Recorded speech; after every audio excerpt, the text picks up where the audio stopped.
Hi, Cliff here again.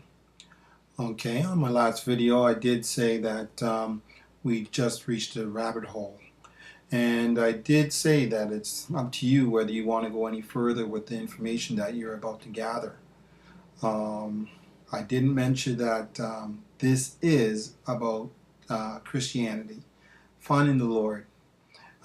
This information came to me from the Holy Spirit, which means it comes from God.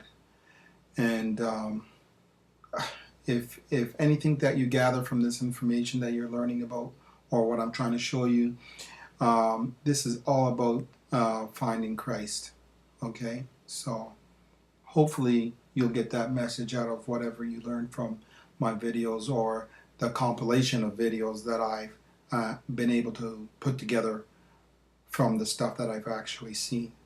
A special televised meeting of the New York-based Council on Foreign Relations provides a window to the real story. The speaker, Vice President Dick Cheney, takes a question from David Rockefeller.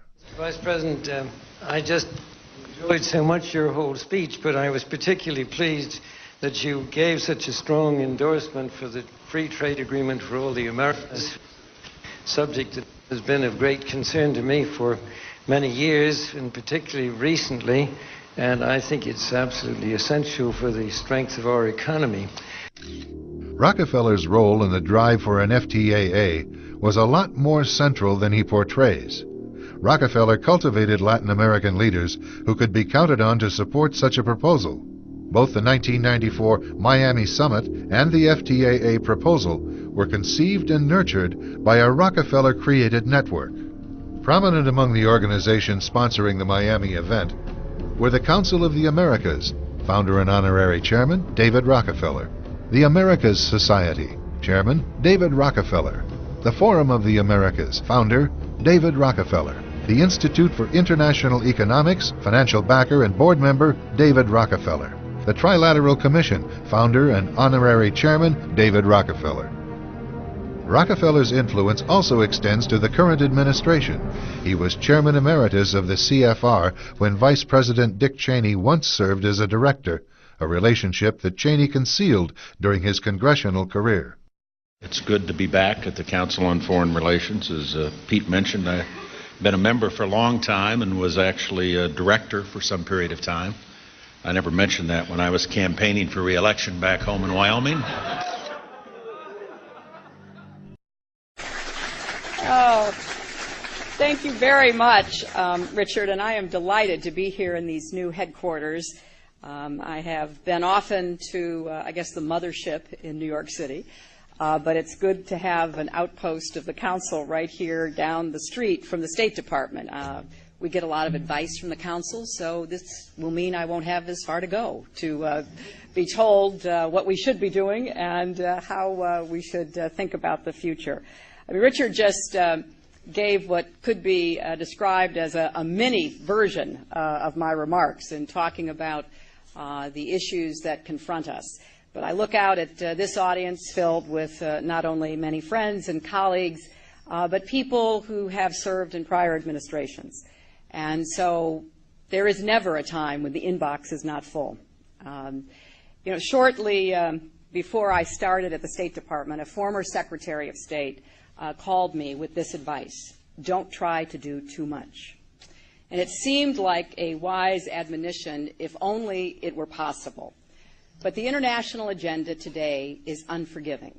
2 wars, conflict in the Middle East, ongoing threats of violent extremism and nuclear proliferation, global recession, climate change, hunger and disease, and a widening gap between the rich and the poor. Did you see Hillary talking about a widening gap between the rich and the poor right at the end there? Are you kidding me? You think Hillary cares about the poor? Gross when you hear her talking like this. These people don't care about no poor people. So, I want you to look at the next clip. This is a gentleman by the name of Ed Griffin. I'm Ed Griffin. I'm an author, researcher. I've written some books. I've written a book most recently of interest called The Creature from Jekyll Island, a second look at the Federal Reserve System. And I've written other things on the United Nations called The Fearful Master. I wrote a book on natural cancer research and therapy called World Without Cancer. Well, the United Nations is different things to different people. Most people think that the UN is our last best hope for peace. That's the way it was sold to me when I was in school. It was offered as an organization where different nations could come together and work out their problems and their grievances in a peaceful manner, and be a means of reducing world conflict and increasing the economic prosperity of all of the member nations and all of these wonderful things. In reality, it turns out to be none of the above.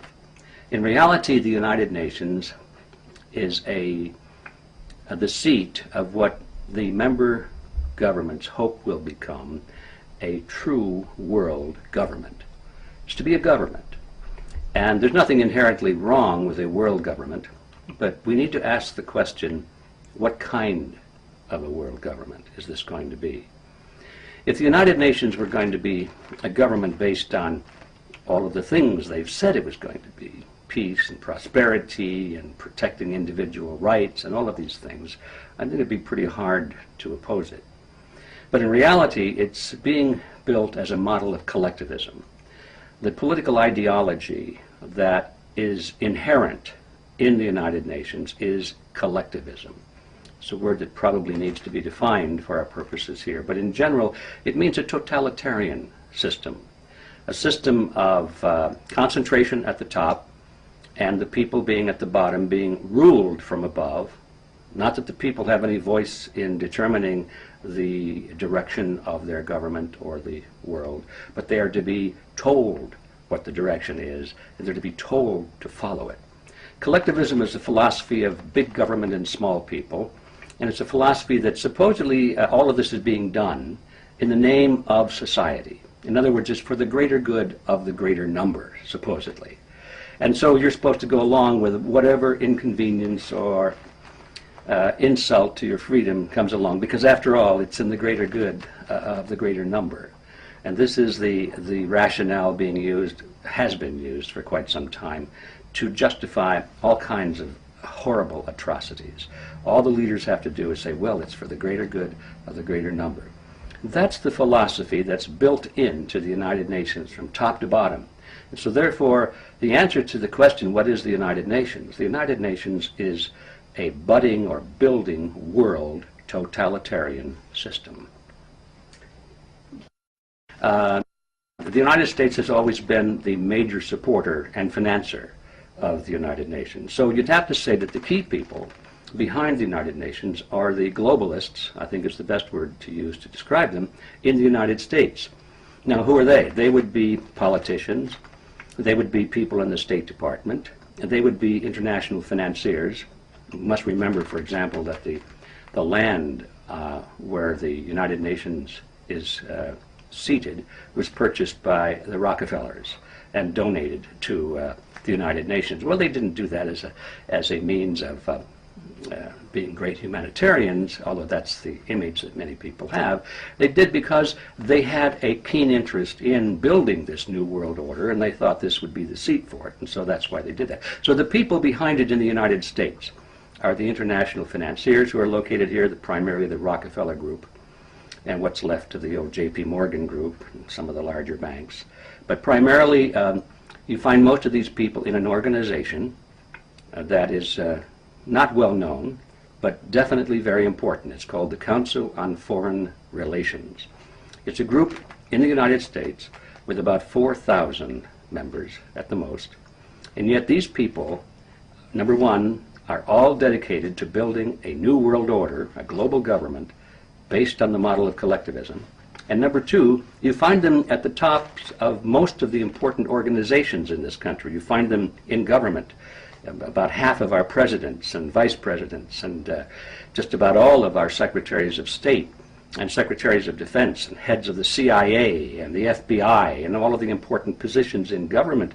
If you look at who these people are over the years, they're members of this Council on Foreign Relations. Most of the great universities, they have as their president or their board of directors dominated members of the Council on Foreign Relations.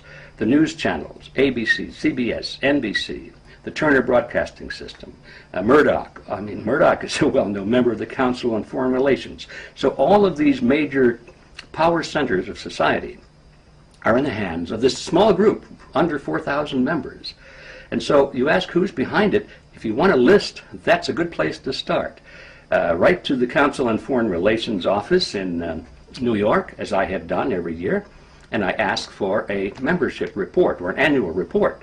And on the back of each report, they proudly list all of their members. So that's where you find who is behind the United Nations. That's a hard word for many people to accept, or a phrase to accept, that we have an internationalist elite. A lot of people believe that, in this country, we're the masters of our own political destiny. We don't have an elite. Maybe we have some rich people. Yes, we have some powerful people. But the idea of an elite or an international elite is foreign to the thinking of a lot of Americans. But the truth is we do have one. And their intention is to, number one, maintain their positions of being the elite, having vast power and control and financial wealth. And number two, to extend it to the international level. We have these international elites, we call them international, but basically they're housed in each nation. We have them in England and France and the United States and Germany and so forth. And now the big move among these people is to coalesce into a true international elite, whereby they will be operating through the governmental power of the United Nations. Now they really have clout, because there's no nation in the world that can escape their power, because the way these people work is that if they want to accomplish something, if they have an agenda, let's just pick one at random, disarmament, or another one, population control, or something like that. As it is now, they have to convince each of the respective nations and their governments to implement those agendas.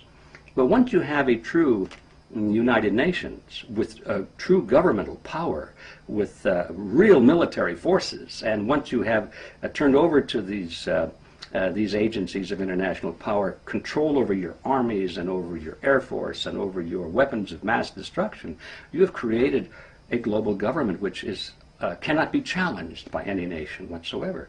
So now these international elites do not have to worry about convincing the governments in each part of the world. As long as they control the center of this power, which is the United Nations, they therefore can control the world.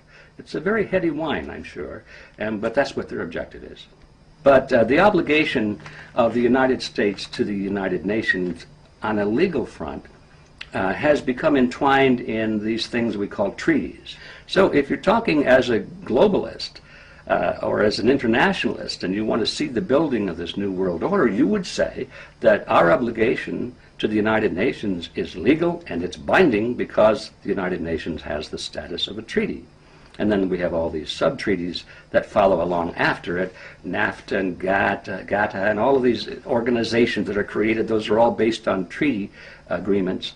And so piece by piece, they've been weaving this fabric around us, like the little silk threads that the Lilliputians wrapped around, Gulliver, in Gulliver's Travels. I mean, any one thread you could break, but Gulliver woke up one morning and he had these thousands of little threads around his body, and although he was a giant compared to them, he could not move. They had captured him.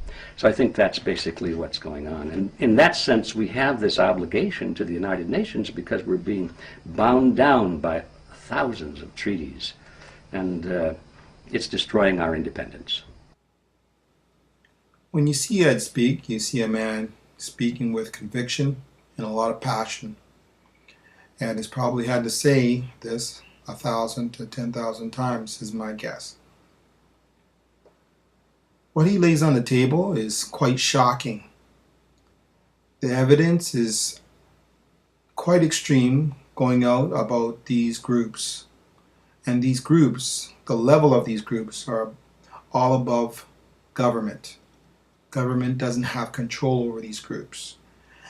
And the pockets of what they're governing or controlling, they're controlling pockets of every single country.